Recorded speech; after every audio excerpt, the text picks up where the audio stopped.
All right, I'm back, baby. And for those of you who don't know me, my name is Matt Walker. I'm the producer on DMC5 SE. We here at Capcom are super excited about the possibilities that the power next gen enables for us. So excited, in fact, that we wanted to take just a couple minutes to show off one of those new features, ray tracing. First up, let's take a look at how reflections are going to take advantage of this new capability.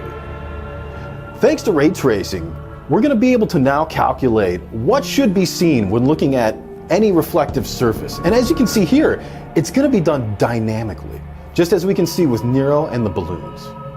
For those of you who are unaware, ray tracing refers to the ability for the hardware to easily calculate where different objects are in relation to each other in a 3D space by tracing rays created between them.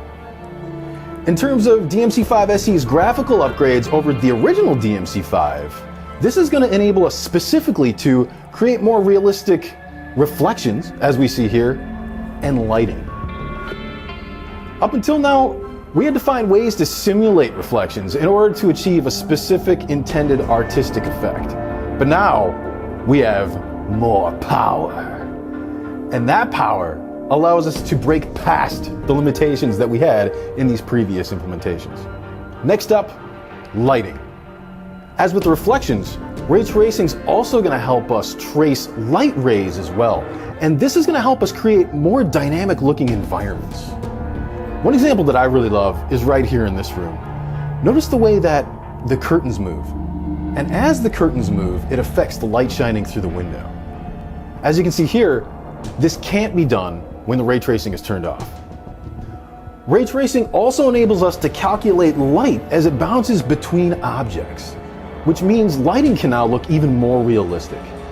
And as you can see here, this is going to be most pronounced as you look at the environments of DMC5 SE. The power of Next Gen is going to give players the choice to experience ray trace graphics at 4K 30 frames per second, 1080p 60 frames per second, or turn off the ray tracing and experience the game at frame rates up to 120 frames per second. Once again, ray tracing is only one of the upgrades that Next Gen is going to enable for us. In addition to the high frame rates that I just talked about, loading times will be greatly reduced.